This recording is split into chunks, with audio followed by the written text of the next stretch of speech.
दोस्तों, मेरे channel make support में आपका स्वागत है। दोस्तों, आप यूं ही मुझे और मेरे चैनल को सपोर्ट करते रहें।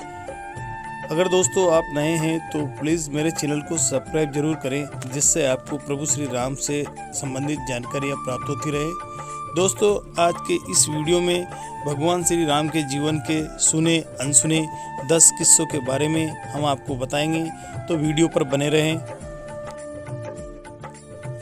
श्री राम, जय राम, जय जय राम। भगवान विष्णु के अवतार श्री राम का नाम कौन नहीं जानता। दोस्तों, रामायण महाकाव्य के रचयिता महर्षि वाल्मीकि ने अपने ग्रंथ में लिखा है कि भगवान श्री राम में वैदिक सनातन धर्म की आत्मा कहे जाने वाले सभी गुण विद्यमान हैं।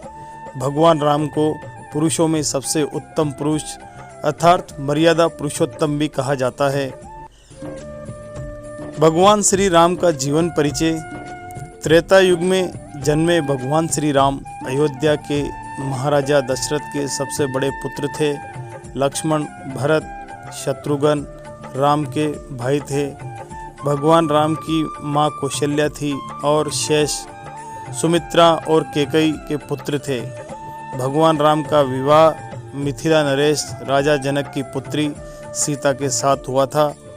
लक्ष्मण की पत्नी उर्मिला, शत्रुघ्न की पत्नी श्रुतकीर्ति और भरत की पत्नी मांडवी थी। विवाह के पश्चात राजा दशरथ ने रानी कैकेयी के कहने पर 14 वर्ष के लिए भगवान श्री राम को वनवास पर भेज दिया था। उनके साथ माता सीता और लक्ष्मण जी भी साथ गए थे, क्योंकि एक वचन के अनुसार कैकेयी राजा दशरथ से कुछ भी मांग सकती थी।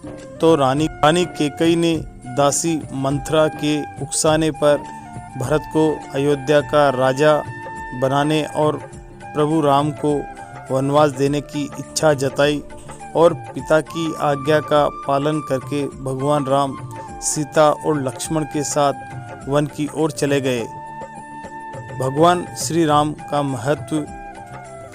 ब्रह्मा, विष्णु तथा महेश में से भगवान विष्णु ने संसार की भलाई के लिए कई अवतार लिए हैं।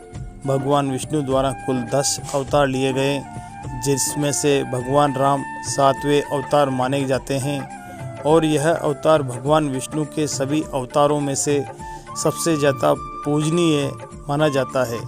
प्रभु श्री राम का अवतार भगवान श्री हरि के अवतारों में से सबसे श्रेष्ठ और पूजनीय माना जाता है। भगवान श्री राम के बारे में महर्षि वाल्मीकि द्वारा अनेक कथाएं लिखी गई हैं।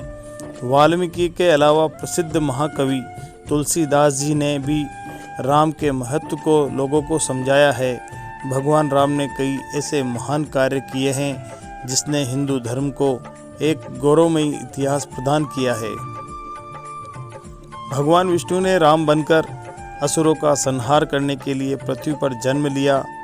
भगवान श्री राम ने मातृ पितृ भक्ति के चलते अपने पिता राजा दशरथ के एक आदेश पर 14 साल तक वनवास काट लिया। वीरता, कर्तव्य परायणता के जो उदाहरण भगवान राम ने प्रस्तुत किए, वह बाद में मानव जीवन के लिए मार्गदर्शक बन गए। एक कुशल और प्रजा हितकारी राजा थे प्रभु श्री राम।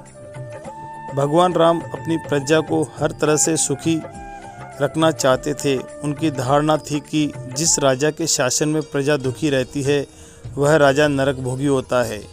महाकवि तुलसीदास जी ने रामचरितमानस में राम राज्य की विशद चर्चा की है।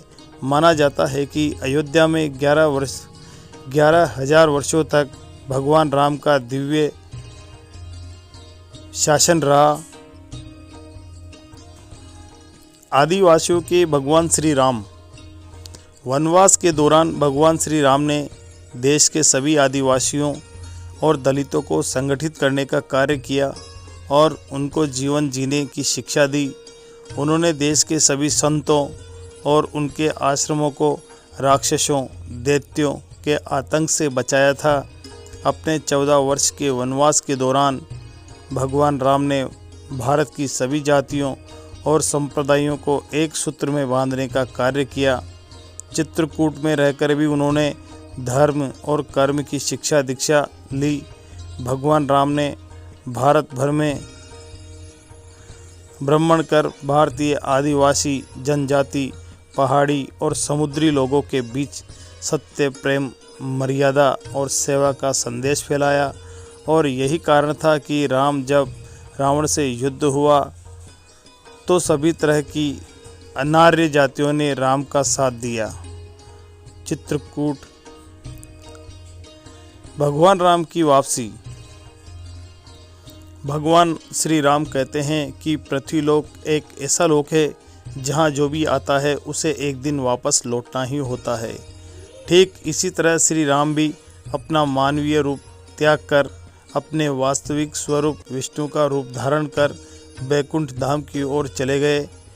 आइए दोस्तों, हमें जिस प्रसंग का इंतज़ार है हम उस पर देखते हैं। भगवान राम के बारे में सुने अनसुने 10 किस्से। पहला किस्सा, वनवास के समय भगवान राम 27 साल के थे। दूसरा, लव और कुश राम तथा सीता के 2 जुड़वा बेटे थे। तीसरा, रावण युद्ध के समय इंद्र देवता ने भगवान श्री राम के लिए दिव्य रथ भेजा था, जो हम सब में से बहुत कम लोग जानते हैं। चौथा, भगवान श्री राम ने पृथ्वी पर 10,000 से भी अधिक वर्षों तक राज किया। पांचवा, भगवान राम का जन्म चैत्र नवमी में हुआ था, जिसको भारतवर्ष में राम नवमी के रूप में मनाया जाता है। छठा, भगवान राम ने रावण को मारने के बाद रावण के ही छोटे भाई विभीषण को लंका का राजा बना दिया था। सातवां, गौतम ऋषि ने अपनी पत्नी अहिल्या को पत्थर बनने का श्राप दिया था और इस श्राप से भगवान राम ने ही उन्हें मुक्ति दिलाई थी।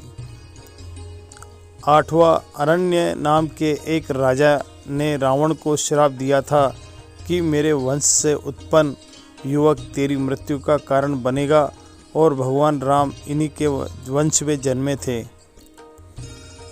नवा, माता सीता को रावण की कैद से आज़ाद कराने के लिए रास्ते में पड़े समुद्र को पार करने के लिए भगवान राम ने एकादशी का व्रत किया था।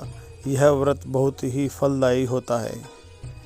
10वां, वनवास वापसी के दौरान भगवान राम के अयोध्या वापसी की खुशी में अयोध्या वासियों ने दीप जलाए थे। तब से दिवाली का त्यौहार मनाया जाता है। धार्मिक कथाओं के अनुसार भगवान श्री राम हिंदू संस्कृति को जीवित रखने तथा हिंदू धर्म में सबसे अहम भूमिका निभाते हैं। दोस्तों, आशा करता हूँ आपने वीडियो पूरा देखा। इसके लिए बहुत बहुत धन्यवाद। अगर आप मेरे चैनल पर नए हैं तो प्लीज़ वीडियो आगे शेयर करें तथा चैनल को सब्सक्राइब ज़रूर करें, लाइक करें, कमेंट बॉक्स में जय सिया राम लिखकर भेजें। ऐसे ही वीडियो आगे भी आपको प्राप्त होते रहेंगे। जय जय सिया राम।